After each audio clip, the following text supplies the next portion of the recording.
Salut les amis, j'espère que vous allez bien. Moi, je vais hyper bien. C'est One Réflexion. Dans cette vidéo, je vais vous montrer quelque chose qui est très important.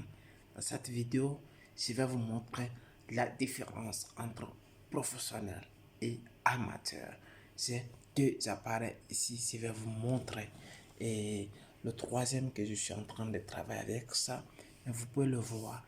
Quelle est la différence? Si vous êtes un amateur, je te conseillerais d'utiliser des appareils comme ça peut vous aider énormément. Voici ça, tu peux l'utiliser comme tu veux. Tu es un amateur, tu peux l'utiliser, elle est portable. Vous pouvez le porter n'importe où. Voici, il a des qualités, il a des pourcentages, il a aussi des qualités et tout ça peut être. Ça c'est le Parasonic.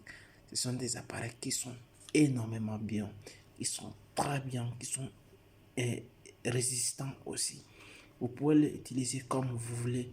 Voici la couverture, l'objectif, tout est bien.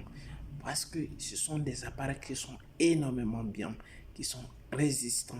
Et je peux vous dire, je peux vous le garantir, parce que je l'ai utilisé autant de reprises, même maintenant je les trise.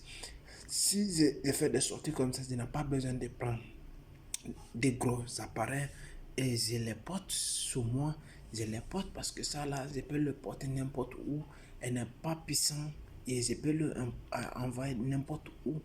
Pas perdre le temps parce que tout simplement, je peux le utiliser comme je veux avec parce qu'il n'est pas lourd. Voici d'autres ce qu'on appelle, voici le Nikon. Le Nikon des marques, je vais vous donner ici, le zoom est de 105D. 105D, ce sont des zooms qui sont professionnels. Mais celle-là, elle est aussi zoomable. Tu peux le zoomer, tu peux le stabiliser. Ça, c'est le Nikon de 18-105.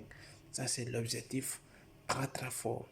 Et avec un appareil qui est de 300, je vais dire de 3500. 3500, ce n'est pas un appareil, c'est un vrai Nikon. Parce que ça là, c'est ça qu'on appelle professionnel. C'est les professionnels qui utilisent ça. Parce que en réalité, si vous voulez acheter ça actuellement, il est dans les débats les quelques. Ah oui, il est dans les débats quelques. Ce sont des appareils qui sont très chers. Ils sont très chers. Et aussi, en réalité, ça donne bien. Parce que ça donne bien. Ah oui, ça donne bien.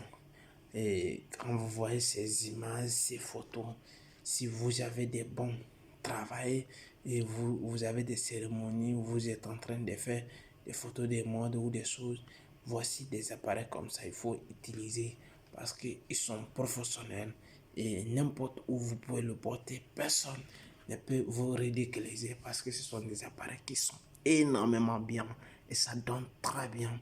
Je vous assure parce que son objectif, elle est impeccable. Déclencheur, elle est impeccable. Le Nikon, vous pouvez le voir, et elle est très bien. Elle est très forte. C'est pour vous expliquer encore combien de fois, si vous voulez travailler, il faut être passionné de la chose. J'ai 3 caméras et je les utilise tous parce que tout simplement, si j'ai pas dans un cérémonie où j'ai pas dans le travail, je dois le porter tous parce que tout simplement, je l'ai besoin parce que c'est mon matériel. Ce n'est pas que je le porte parce que tout simplement, si un cas l'autre me fait épargner ou l'autre n'est pas bien et je vais essayer de prendre un autre pour l'utiliser. C'est ça qu'on appelle, c'est ça l'importance d'avoir des matériels de travail parce que c'est très important. Ça peut te dépanner, ça peut t'aider quand tu en as besoin. Et c'était juste ça, c'était pour vous montrer la différence entre professionnel et amateur. Vous avez vu la différence et c'était juste pour vous expliquer ça. Et d'ailleurs, si vous avez aimé, partagez, likez, me laissez des commentaires. N'oubliez pas de vous abonner et me laisser des commentaires surtout en bas. Je vais vous laisser le lien dans la description. Il y a un livre si vous voulez être un photographe professionnel. Le lien est dans la description. Lisez les 10 astuces, ça peut vous aider énormément. Merci, ciao.